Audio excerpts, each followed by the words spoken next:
할렐루야. 예수 그리스도 이름으로 하나님 말씀 증거하겠습니다. 우리 다 같이 하나님 말씀 요한복음 4장 46절에서 54절까지 말씀을 다 같이 찾겠습니다. 하나님 말씀 요한복음 4장 46절에서 54절까지의 말씀을 저 여러분이 한 절씩 교독하도록 하겠습니다. 46절 예수께서 다시 갈릴리 가나에 이르시니 전에 물로 포도주를 만드신 곳이라 왕의 신하가 있어 그 아들이 가버나움에서 병들었더니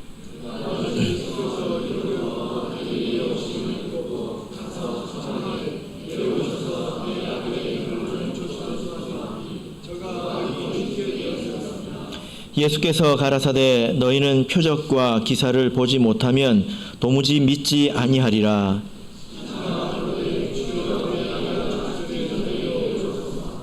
예수께서 가라사대 가라 내 아들이 살았다 하신대 그 사람이 예수의 하신 말씀을 믿고 가더니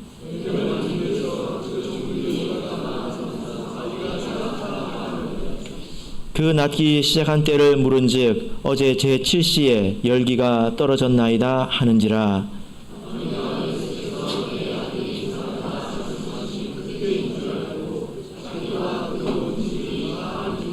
같이 읽겠습니다. 이것은 예수께서 유대에서 갈릴리로 오신 후 행하신 두 번째 표적이니라. 아멘. 네, 오늘 이 시간은 진정한 믿음에 이르기까지라는 주제로 하나님 말씀을 증거하겠습니다. 보통 우리 신앙생활에 있어서 가장 중요한 세 가지 덕목을 믿음, 소망, 사랑 이렇게 이야기를 하죠. 그 중에 제일은 무엇일까요? 예, 사랑 이렇게 말을 합니다. 예수님을 믿는 것 그리고 천국과 영생의 소망을 가지는 것 그리고 하나님과 성도를 사랑하는 것 이것이 신앙에 있어서 가장 핵심적인 것이다 이렇게 얘기를 하죠. 그 중에 제일은 뭡니까? 사랑이지요. 그럼 두 번째는 뭘까요? 예, 누가 믿음이라고 하시는데 맞습니까? 그럼 세 번째는 소망인가요? 예, 이렇게 생각할 수 있는 것이 아니죠. 갈라디아서 5장 6절을 보시면 사랑으로서 역사하는 믿음뿐이니라 이렇게 말씀을 하고 있습니다. 사랑으로서 역사하는 믿음 이렇게 말을 하고 있는데 사람의 속에 믿음이 있기 때문에 비로소 사랑할 수 있다는 것입니다. 그러니까 우리 속에 있는 믿음은 안 보이는 거지 않습니까? 근데 그 믿음이 사랑으로서 드러난다라는 거죠. 그래서 생각해 보면 믿음이 있으니까 소망도 가질 수 있는 것이고 또 사랑을 실천할 수도 있는 것입니다. 그러니까 사실 가장 근본된 것은 믿음이라고 볼 수가 있습니다. 그러나 그것이 결국에는 사랑으로 드러나게 되는 것입니다. 그래서 믿음이 가장 또 중요하다 이렇게 볼 수도 있겠지요. 이 믿음에서 모든 것이 나옵니다. 거룩도 믿음에서 나오고요. 인내하는 것도 믿음에서 나오고 사랑도 믿음에서 나옵니다. 그리고 하나님의 은혜를 체험하는 것도 믿음에서 나오죠. 또 하나님을 기쁘시게 하는 것도 바로 우리의 믿음입니다. 그래서 믿음이 참 중요합니다. 때로 우리 성도님들께서 근심하는 것을 이렇게 볼 수 있는데 어떤 근심이냐면 나는 왜 이렇게 믿음이 자라지 않을까 이런 근심을 하시는 것을 볼 수가 있습니다. 여러분 이렇게 근심해 보신 적 있으십니까? 나는 왜 이렇게 믿음이 자라지 않을까? 이런 근심은 굉장히 바람직한 것입니다. 왜냐하면 이제 바울 사도가 말한 것을 보자면 하나님 뜻대로 하는 근심은 구원에 이르는 회개를 이루기 때문입니다.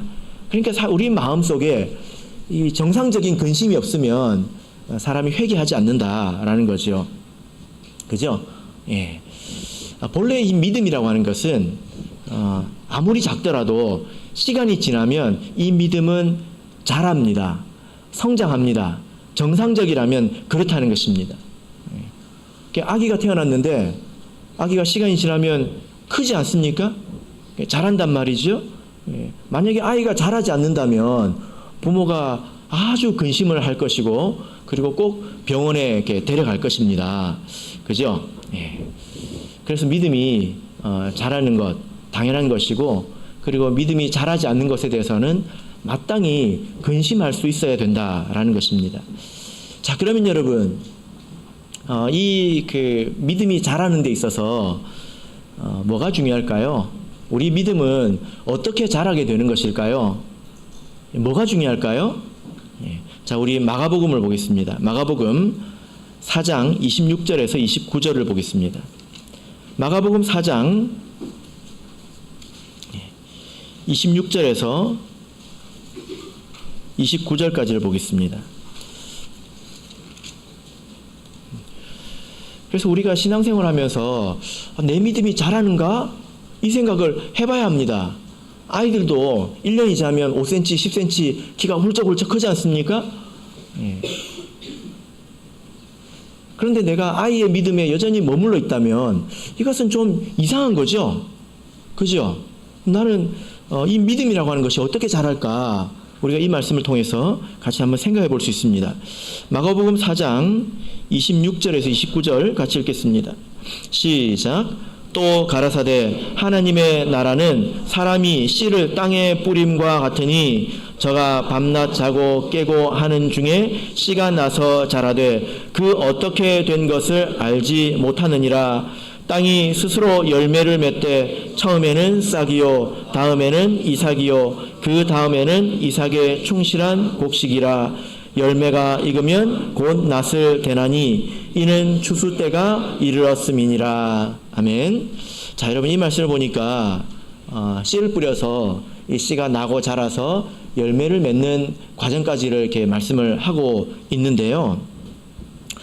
자, 일반적으로 이렇게 농부가 땅에 씨를 뿌리지 않습니까? 뿌리지 않으면 나는 것도 없고 자라는 것도 없을 거예요. 그죠? 그래서 뿌려야 합니다. 근데 그 이후에는 어떻게 자란다고 말하고 있습니까? 28절을 보면 땅이 스스로 열매를 맺되 이렇게 말하고 있습니다. 땅이 스스로 열매를 맺는다는 것입니다. 그러니까 농부가 이렇게 그 씨앗을 뿌려서 이제 난다는 말이죠. 그 다음부터는 농부가 이걸 이렇게 잡아 당긴다고 해가지고 빨리 자라는 게 아니에요. 땅이 일을 한다는 것입니다. 그 다음부터는 땅이 일을 한다는 거예요. 그래서 땅이 스스로 열매를 맺는다 이렇게 말을 하고 있는데, 그래서 이게 자라는 데 있어서 중요한 게 땅이라는 것입니다. 여러분, 이 씨앗은 무엇을 말합니까?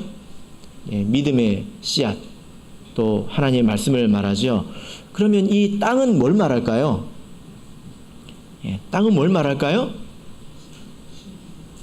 땅은 우리들의 마음을 말합니다. 땅이 뭐라고요? 마음을 말합니다. 그래서 바로 앞 부분을 보시면 길가에 씨를 뿌리고 돌밭에 씨를 뿌리고 가시떨기에 뿌리고 옥토에 뿌리고 이 내용이 나오잖아요. 그래서 여러분, 이것을 생각하셔야 됩니다. 내가 믿음이 자라는 데 있어서 결정적인 것은 내가 어떤 마음을 가지는가 이것입니다. 내가 어떤 마음을 가지는가 이게 결정적입니다. 좋은 마음과 어떤 의지를 가지는 사람은 마음이 옥토와 같죠. 그런데 사람 마음이 다르지 않습니까? 때로는 완고합니다. 그래서 듣지 않으려고 합니다. 그리고 마음에 근심이 있고 또 욕심이 있으면요, 마음이 마음밭이 좋지 않아요. 그럼 잘 자라지 않습니다. 농사에 있어서 땅이 얼마나 중요한지 여러분 아시죠? 저도 경험해 본 적이 있는데요. 때로 어떤 그 식물들은 열매를 굉장히 많이 맺지 않습니까? 뭐 저는 이렇게 농사를 해본 적이 없지만 그래도 시골에 살 때 텃밭에 이렇게 뭘 심어 본 적이 있습니다. 근데 한 번은요, 가지를 심었는데 이 가지가 얼마나 많이 나는지 아시죠? 가지 한 나무만 심어도 감당할 수 없을 정도로, 한 집에서 감당할 수 없을 정도로 많이 납니다. 그런데 제가 그것을 기대하고, 예전에 그래 본 적이 있었기 때문에 기대하고 그것을 심었는데요, 아무리 시간이 지나도 열매를 안 맺는 거예요. 그리고 나중에 열매를 하나 맺었습니다. 그리고 겨우 하나 맺더니 죽더라고요. 왜 똑같은 모종을 심었는데 왜 어디서는 감당할 수 없을 정도로, 그래서 이제 저희가 다른 방식으로 이걸 이렇게 조리를 했거든요. 그런데 왜 어디서는 겨우 하나를 맺냐는 거예요. 왜 이렇게 다릅니까? 문제가 뭐죠? 제가 박토에 심었거든요. 박토가 뭔지 아시죠? 아주 땅이 박하다는 거예요. 영양분이 없다는 것입니다. 그전에는 영양분이 굉장히 많은 곳에 심었었거든요. 땅이 중요하다는 것입니다. 이게 무슨 말입니까? 마음이 중요하다는 거예요. 우리의 마음이 중요하다는 것입니다. 우리의 마음은 누가 결정하는 거죠? 누가 결정합니까? 자기가 결정합니다. 제 마음 저도 몰라요. 제 마음 제 마음대로 안 돼요. 그렇지 않아요. 거짓말입니다. 때로 이렇게 생각하는 사람이 있는데요. 하나님이 때가 되시면 다 자라게 해주신다. 여러분, 이 말이 맞습니까? 때가 되면 하나님이 다 자라게 해주신다. 이 말이 맞습니까? 치우친 생각입니다. 이 말이 완전히 틀린 말은 아닌데요. 이 생각밖에 없다면 그것은 틀린 말입니다. 치우친 생각입니다. 우리가 현실의 삶에서는 이런 생각이 있다 하더라도, 하나님께서 모든 것을 인도해 주신다라는 생각이 있다 하더라도, 현실의 삶에서는 우리가 좋은 마음을 가지도록 노력해야 합니다. 마음속에 욕심도 없애고 근심도 없애고 고집도 없애고 내 마음을 옥토로 만들려고 노력을 해야 된단 말이에요. 아무리 말씀을 심어도요, 말씀을 뿌려도 내 마음이 박하면 열매가 별로 없습니다. 마음이 중요하다는 것입니다. 자, 그래서 우리 믿음이 자라는 데 있어서 마음이 참 중요한데요. 우리 그러면 어떤 마음을 가져야 될까요? 자, 오늘 본문을 보시면 그 이야기가 나옵니다. 자, 오늘 본문을 보면 왕의 신하가 등장합니다. 근데 이 왕의 신하, 이 사람의 아들이 병들어서 이제 죽게 되었습니다. 근데 이 사람이 이 일을 통해서 예수님께 나왔죠. 그리고 그 결과가 무엇입니까? 53절을 보실까요? 자, 53절을 보시면 같이 읽겠습니다. 시작. 아비가 예수께서 내 아들이 살았다 말씀하신 그 때인 줄 알고 자기와 그 온 집이 다 믿으니라. 어떤 일이 일어났습니까? 어떤 하나의 일을 통해서 믿음이라고 하는 것이 그 사람 안에서 커졌습니다. 그리고 주변에 있는 다른 사람에게도 믿음이 번져나가고 확장되는 것을 볼 수 있습니다. 개인의 믿음이 깊어졌고요, 자기의 믿음이 깊어졌다는 거예요. 그리고 그 믿음이 옆에 있는 사람에게, 그래서 온 집에 있는 사람들에게 영향을 미쳤다는 것입니다. 확장되고 있습니다. 믿음이 전혀 없던 이 사람이 믿음을 가졌고, 그리고 믿음을 전하고 다른 사람에게 믿음에 영향을 미치는 사람이 되었는데요. 이런 일들은 그냥 일어나는 일들이 아닙니다. 이 사람이 어떤 마음이 있었을까요? 자, 우리 본문을 통해서 살펴보도록 하겠습니다. 46절, 47절 우리 같이 읽겠습니다. 46절, 47절 읽겠습니다. 시작.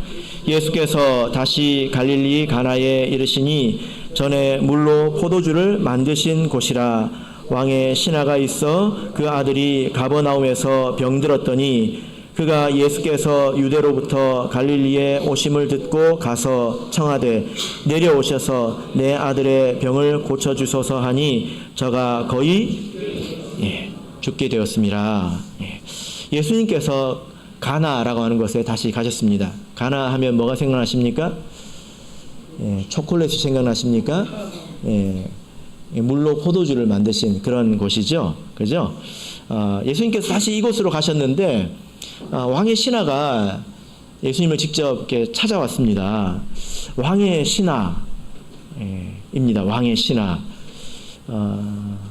보통 그래서 이 사람을 아주 고위직의 사람일 것이다 이렇게 추측을 하는데요. 왜 그럴까요? 예. 보통 뭐 여기도 공무원이 있지만 구급 공무원을 가지고 대통령의 부하다 이렇게 말을 안 하잖아요. 그렇게 합니까? 너무 멀잖아요. 대통령하고 구급 공무원하고. 예, 그 사이 뭐 수만 명 있을 텐데 너무 멀잖아요. 그죠? 그래서 예. 그래서 이 왕의 신하라고 이야기했을 때는 굉장히 왕과 가까운 그런 이제 고위직일 것이다 이렇게 추정을 합니다. 그런데 예수님은 어떤 분입니까? 예. 인터넷에 예수님 검색해 보면 굉장히 잘생기고 그러니까 후광이 탁 나잖아요. 근데 실제로 그랬을까요? 세상적으로 보자면 예수님은 사실 볼만한 게 별로 없었습니다. 그분에게 학벌이 있었습니까? 재산이 있었습니까? 명예가 있었습니까? 예. 예수님이 결혼도 안 했어요. 결혼도 안 한 젊은이입니다. 예수님께서 공생애를 시작하신 나이가 30살이에요. 30살. 30살 손 들어보세요. 예. 30살 효수영지. 예. 예. 예. 지금 예수님이 그때 시작했습니다. 예. 29살이에요. 예. 1년 남았네요. 예. 그러니까 나이도 많고 고위직에 있는 그런 사람이 이런 예수님에게 나오기가 쉬웠을까요? 예, 그렇지 않죠.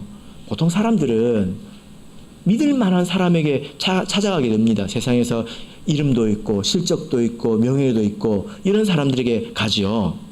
그런데 이 사람이 예수님께 나왔습니다. 예수님을 찾아왔지요. 거기에 이유가 있습니다. 그 이유가 무엇입니까? 자기 아들이 병들어 죽게 되었다는 것입니다. 자기가 스스로 해결하지 못하는 그런 문제가 지금 있다라는 거죠.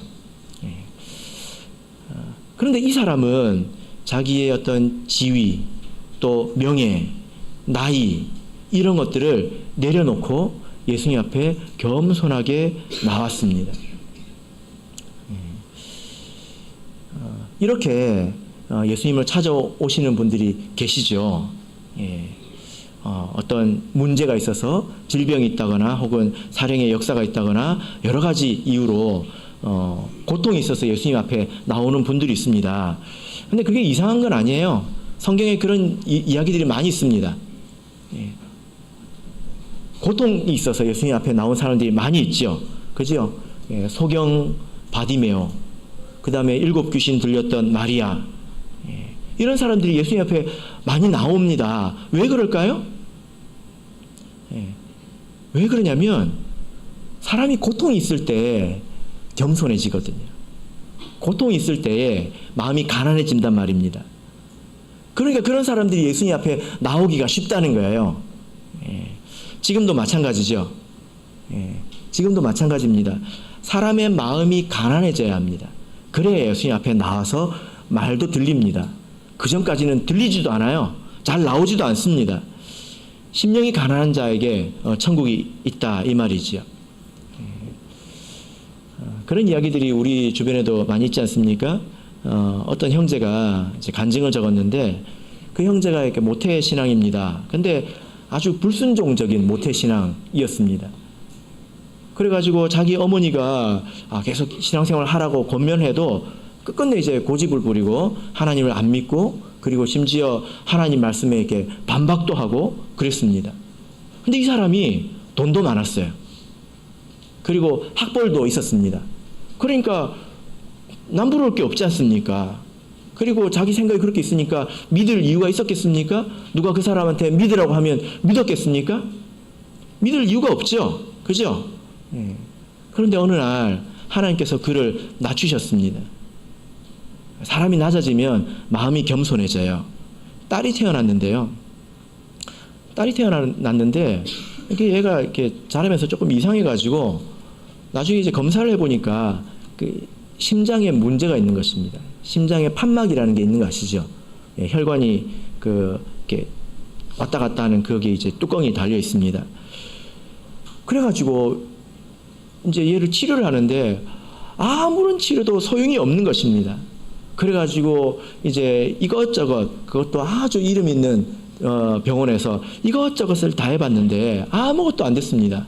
그리고 마지막 수술을 앞둔 날 이 사람이 그날 방에 들어갔어요. 예.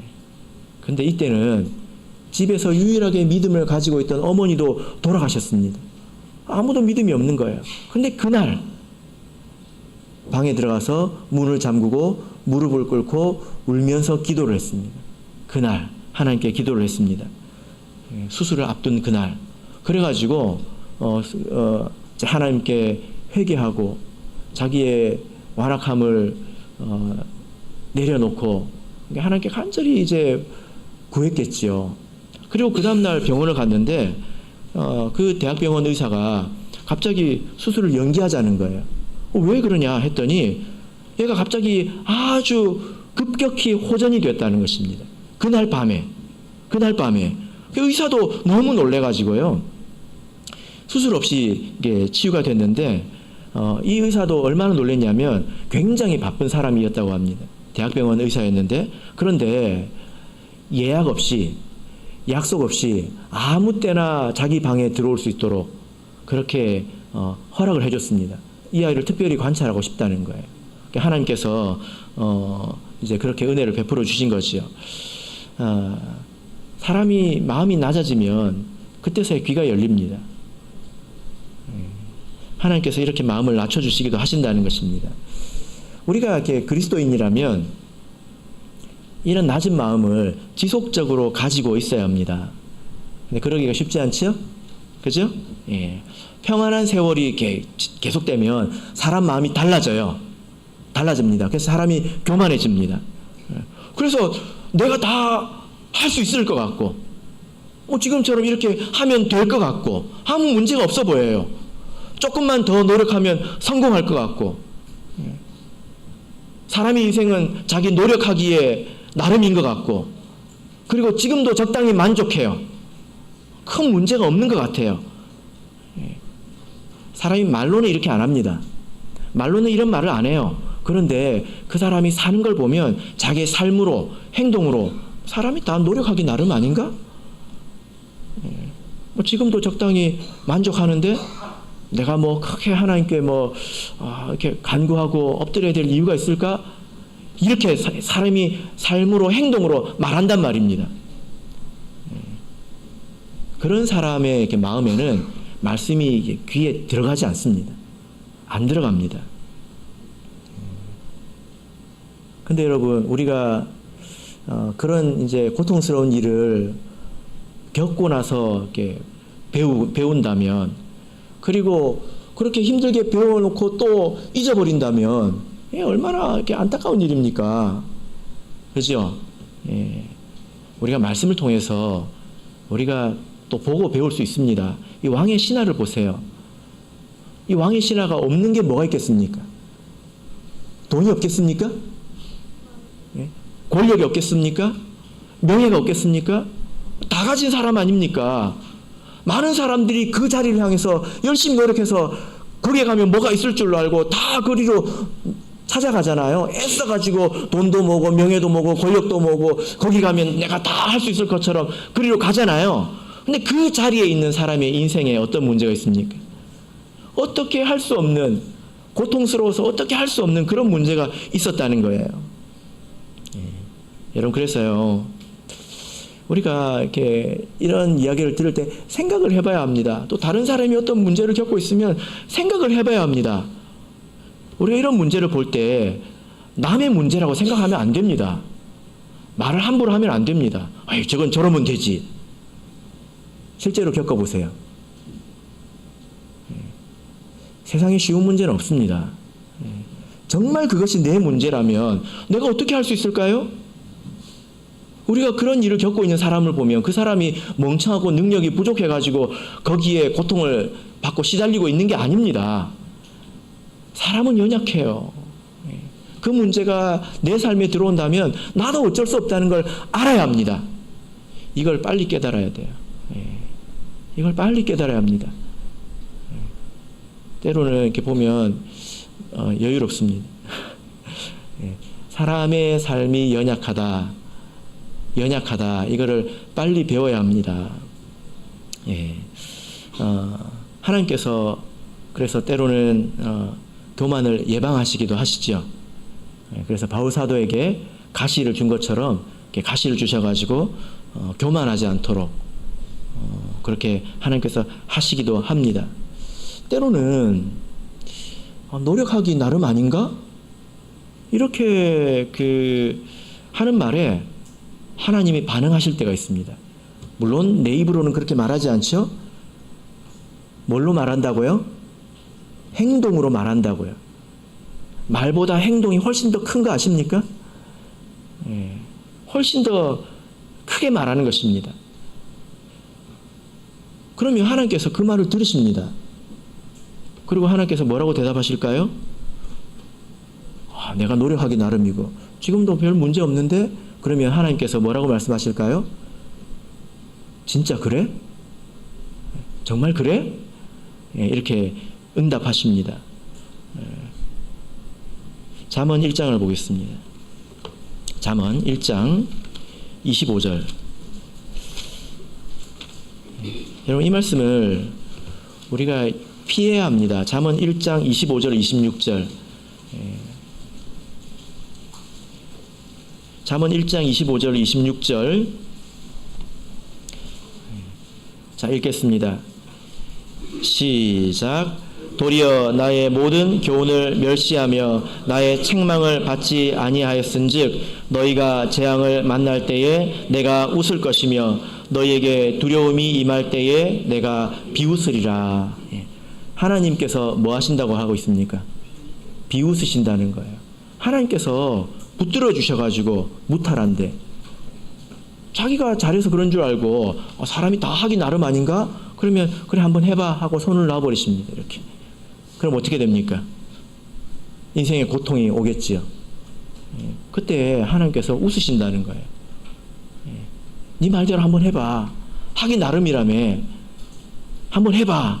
이렇게 하신다는 것입니다. 그래서 우리가 하나님 앞에서 겸손해야 합니다.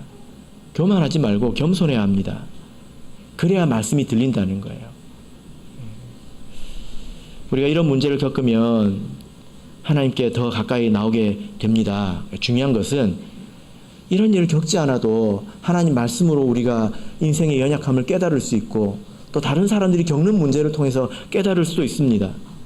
그리고 내가 서로 이런 문제를 겪었다 하더라도 내가 이런 마음을 지키지 않으면 사람은 순식간에 교만해집니다. 마음을 잘 지켜야 된다는 거예요. 겸손한 마음을 잘 지키는 저와 여러분이 되시길 바랍니다.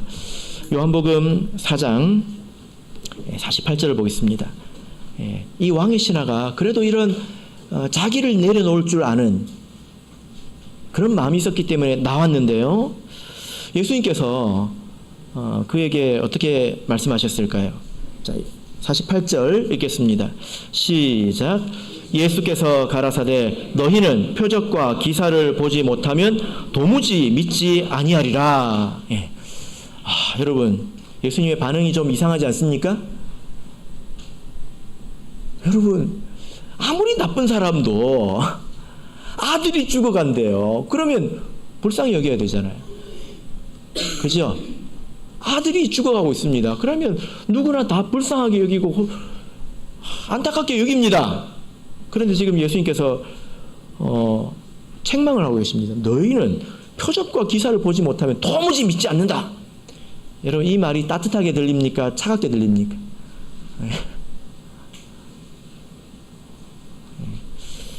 예수님께서 왜 이렇게 차갑고 냉정하게 이렇게 내치듯이 이렇게 말씀하셨을까요?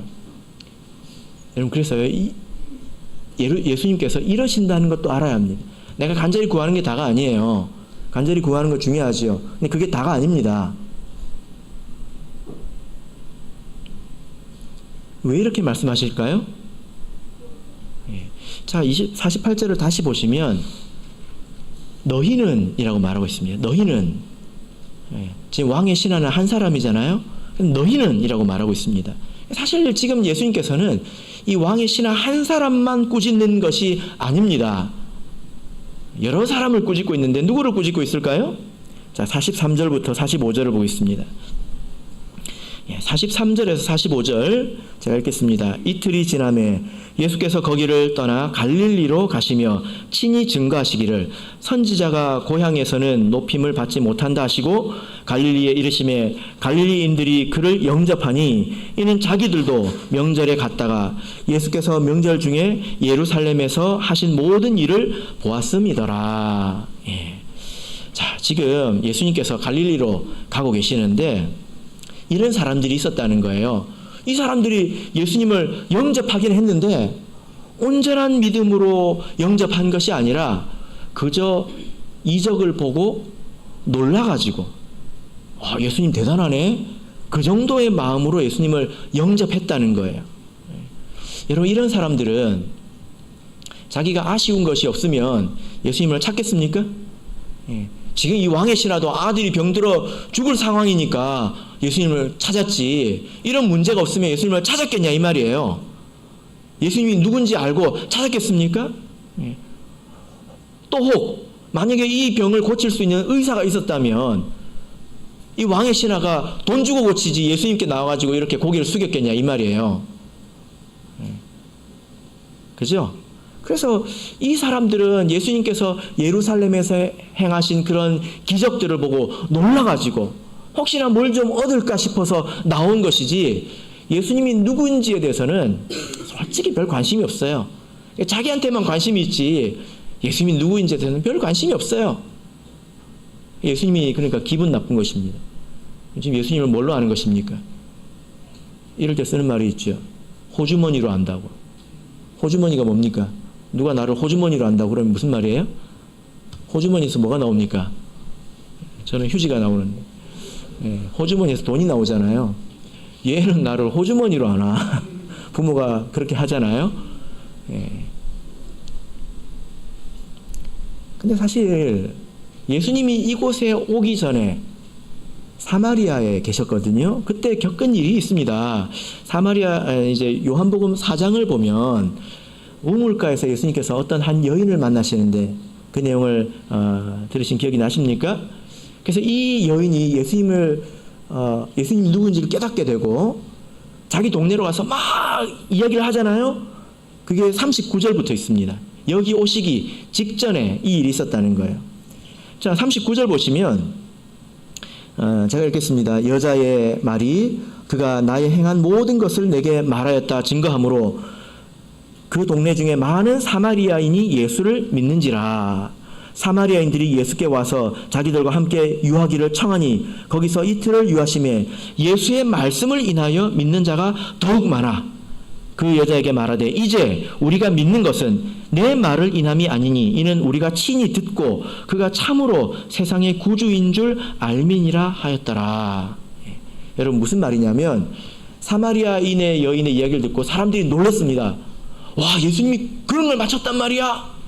놀랬단 말이에요. 그래가지고 한번 가보자 했습니다. 처음에는 신기해서 왔습니다. 근데 그 이후에는 예수님의 말씀을 듣고 그 말씀을 듣고 저분이 메시아구나, 저분이 그리스도구나, 이걸 깨달았다는 거예요. 사마리아 사람들은 이스라엘 백성이 개 취급하지 않습니까? 버린 자녀 취급하지 않습니까? 그런 사람들이 예수님 말씀을 듣고 믿었는데 갈릴리에는 이 하나님의 자녀들이 산단 말이에요. 그런데 이 사람들은 도리어 예수님이 누구인지 관심도 없고 그냥 뭘 좀 얻을까 싶어서 기웃기웃 거리는 거에 불과했다는 것입니다. 그 말씀에는 별로 관심이 없었다는 거예요. 왕의 신하도 그 중에 한 사람이었다는 것입니다. 그러니까 예수님께서 화를 내신 거예요. 왕의 신하는 자기가 아쉬운 것이 있으니까 나왔을 뿐이지요. 예수님께서 마땅히 경배받아야 될 분이라서 나온 게 아닙니다. 만약에 여러분 같으면 어떻게 하시겠습니까? 지금 만약에 여러분에게 아들이 있는데 그 아들이 죽을 병에 걸렸습니다. 그런데 지금 이제 온유가 있는데 온유가 2살이죠. 온유한테 3번 큰절을 하면 내 아들이 살 수 있어요. 그럼 하시겠습니까? 하시겠습니까? 뭐 체면 때문에 못 하시겠습니까? 예. 윤 집사님, 오니한테 큰절 3번 한번 해보실래요? 당연히 해야죠. 예. 예. 믿져야 본전이잖아요. 그죠? 예. 나만 장군은 못했지만 이 사람은 그걸 했단 말이에요. 그런데 그 이상 그 이하도 아니었다는 것입니다. 그래서 예수님께서 책망하신 것입니다. 여러분, 예수님 앞에 나와도 책망받습니다. 기껏 힘들게 안식이라고 했더니 왜 이렇게 책망을 하시나. 그럴 수 있다는 것입니다. 여러분은 예수님께 이렇게 책망받아 보신 적이 있으십니까? 예수님께 혼난 사람이 많아요. 바리새인도 혼났고 서기관, 제사장, 이렇게 많은 사람들이 혼났습니다. 심지어 베드로도 혼났죠. 심하게 혼났습니다. 예수님께서 베드로에게 뭐라고 하셨습니까? 사단아! 이렇게 했습니다. 사단아! 중요한 것은 그 책망을 어떻게 받느냐, 이게 중요하죠. 우리가 예수님 앞에 나왔지만 이 나올 때 믿음이 온전한 믿음은 아니지 않습니까? 최선의 믿음은 아니지 않습니까? 우리가 안식일에 나온 것이 귀한 거죠. 정말 잘하신 것입니다. 그런데 이렇게 나올 때 정말 우리가 온전한 믿음으로 나왔는가, 하나님 앞에 나올 때 바른 믿음으로 나왔는가 생각해 보면 아닐 수 있다는 것입니다.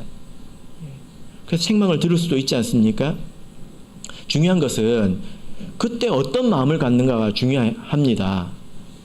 바리새인과 서기관들은 어떤 마음을 가졌습니까? 책망을 받고 나서 죽이려고 모의했습니다. 예수님을 죽이려고. 근데 이 왕의 신하는 이 책망을 듣고요, 바꿨습니다. 고위직, 이 나라의 고위직이 교수 형제한테 혼나고 마음을 바꿨다는 거예요. 잠언 25장을 보겠습니다. 잠언 25장. 여러분 금 좋아하십니까? 여러분 14K가 좋아요? 24K가 좋아요? 잠언 25장 12절. 여러분에게 24K를 드리도록 하겠습니다. 잠언 25장 12절 같이 읽겠습니다. 잠언 25장 12절 읽겠습니다. 시작. 슬기로운 자의 책망은 청종하는 귀의 금고리와 정금 장식이니라. 자, 여러분 이 정금이 뭡니까? 24K죠. 그죠? 뭐가 24K입니까? 슬기로운 자의 책망을 잘 받는 이 귀가 그렇다는 것입니다. 슬기로운 자의 책망은 잘 듣는 귀에다가 24K를 딱 달아주는 것과 같다는 거예요. 정말 귀한 것이라는 겁니다. 그래서 이 왕의 신하는 이 책망을 듣고 뭐 이런 사람이 다 있어, 이 아들이 죽어가는데 위로는 못할 망정 이렇게 토라져 버린 것이 아니라 그 말을 듣고요, 태도를 고쳤습니다. 이게 전환점입니다. 이게 전환점이에요. 본문으로 돌아가서 요한복음 4장 49절 50절을 보겠습니다. 49절 50절 49절 50절 같이 읽겠습니다. 시작. 신하가 가로되 주여 내 아이가 죽기 전에 내려오소서. 예수께서 가라사대 가라 내 아들이 살았다 하신대 그 사람이 예수의 하신 말씀을 믿고 가더니. 자, 여러분 여기 보십시오. 이 신하가 예수님을 뭐라고 부르고 있습니까? 주여. 원래 이 사람은 누구를 주라고 불러야 합니까? 왕이지요. 근데 예수님을 주여라고 부르고 있습니다. 이게 전환점이에요. 예수님의 책망을 듣고 아 그렇구나 하고 깨달은 것입니다. 그 많은 이적을 행하신 이분이 누구인가에 대해서 생각을 한 것입니다.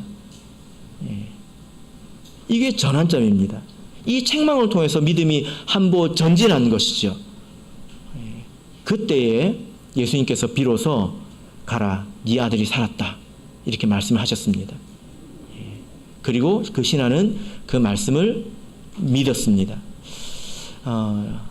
여러분 이 사람은 본래 자기의 필요, 자기 중심으로 이제 나온 사람인 뿐입니다.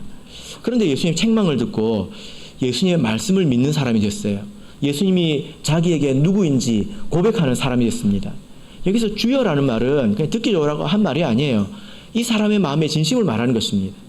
당신은 나의 주인입니다. 주님입니다. 이렇게 고백을 했다는 거예요. 그래서 말씀을 믿었다는 것입니다. 자, 여러분, 이 신하의 심정을 한번 생각해 보십시오. 이 사람이 믿었어요. 적당히 믿은 게 아니라 진짜 믿었습니다. 집으로 되돌아가는 이 신하의 심정이 어땠을까요? 무슨 말입니까? 예수님께서 나았다고 했습니다. 근데 그게 자기 눈에 보입니까? 아직 안 보이죠. 근데 믿어요. 나았다고 했습니다. 지금 그 사람이 믿었다 이렇게 했어요. 그리고 집에 가면서 굉장히 마음이 개운했을까요? 가면서 나았다 이제 됐다 하고 이제 그랬을까요? 개운했고 또 근심이 없고 이제 내 살아있는 이 아들과 뭘 할까 후련했을까요? 어떤 마음이었을까요? 내가 그런 응답을 예수님의 말씀을 듣고 예수님께서 하셨으니까 그 말이 맞을 것이다 라고 믿었습니다. 근데 아직 못 봤어요. 어떤 마음일까요? 우리 신앙이 이런 때가 있습니다. 이런 때가 있습니다. 하나님께서 우리에게 말씀을 주시고 그리고 우리가 믿잖아요. 그 말씀을 믿습니다. 근데 아직 우리 눈에 보이지 않아요. 그때 마음이 어떻습니까? 후련하십니까? 어떻습니까? 아무것도 염려하지 말고 오직 모든 일에 기도와 간구로 너희 구할 것을 감사함으로 하나님께 아뢰라. 염려하지 마. 하나님께서 말씀하셨습니다. 그래서 염려가 사라졌습니까? 믿는데 좀 어때요? 좀 부족함이 있죠. 이것도 귀한 상태입니다. 귀한 믿음이죠. 그러나 여기서 우리가 더 나가야 합니다. 여러분께서는 하나님 말씀을 믿으십니까? 하나님 앞에 귀가 열려 있습니까? 겸손한 마음으로 귀가 열려 있습니까? 하나님께서 나에게 필요한 말씀을 주신다고 믿고 귀를 열고 듣고 계십니까? 그러면 지금 이 단계까지 온 것입니다. 만약에 그렇지 않다면 이게 말씀이 잘 안 들리고 그러면 아직 좀 교만한 거예요. 나는 충분하다. 지금 정도면 되지 않나? 이렇게 생각을 하는 거죠. 본문으로 가겠습니다. 51절부터 53절.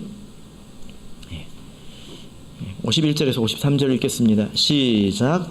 내려가는 길에서 그 종들이 오다가 만나서 아이가 살았다 하거늘 그 낫기 시작한 때를 물은즉 어제 제7시에 열기가 떨어졌나이다 하는지라. 아비가 예수께서 그 아들이 살았다 하심을 그때인 줄 알고 자기와 그 온 집이 다 믿으니라.